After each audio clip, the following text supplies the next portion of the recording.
What's the difference between leadership and management?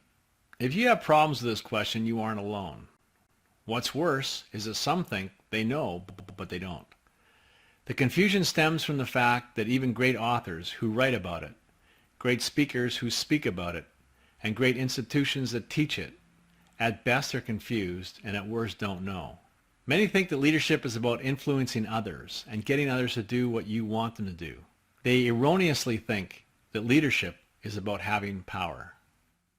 Let me ask you this. A young man is leaving a bar at Whistler. He's headed back to his hotel. It's 2 a.m. as he cuts through a vacant parking lot. He sees that a garbage container is tipped over and refuse is spilled around it. He knows that this is not good for the bears because they could get sick from the contents, and they could get too friendly with people and have to be put down. It's not good for the community because bears are wild and someone can get hurt.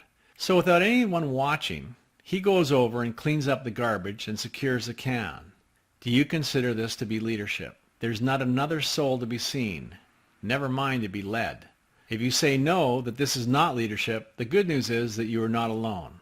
However, this is leadership in its purest form, doing what you believe to be right, true, and good. Leadership is about doing the right thing, period. A leader looks to the future. A leader has vision. A leader has a set of clear beliefs and he acts in accordance with those beliefs, regardless of what anyone might think, say, or do. Steve Jobs at Apple had a vision and not just a belief, but an obsession with keeping things simple. He didn't care what anyone else thought. Martin Luther King Jr. believed that every man should have equal rights regardless of skin color. People followed him not because of him, but because of what he believed. Some leaders die in jail alone and we never hear of them. Nelson Mandela would have never been heard of if he had died in jail, yet King and he are considered two of the top 50 leaders of all time. Managers are coaches. They get things done efficiently and effectively through others.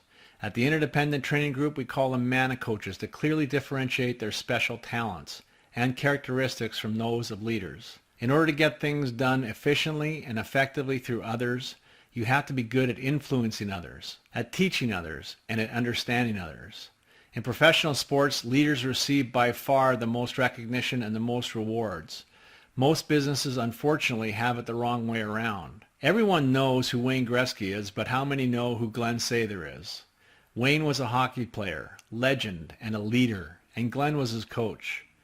Through our research, we've proven over and over again that if you take a leader and put him in a position of a mana coach, you have less than a 28.2% chance of his team succeeding. In fact, in baseball, successful mana coaches who never played baseball have just as good of a chance at being a successful mana coach as those who are legends in playing the game. By the way, how did Wayne Gretzky do when he was a mana coach? He failed. Why? Because a leader and a mana coach are rarely the same people. If we don't expect eagles to swim like ducks, then why does business expect leaders to get things done efficiently and effectively through others? At the Interdependent Training Group, we help bring value to your business by helping you identify the leaders so they can lead, and we identify and develop mana coaches so they can get things done efficiently and effectively through others. In baseball, the mana coach sits on the bench and manages the leaders. This is the way it should be in business. I'm Kevin Armstrong at www.themiraclemanager.com.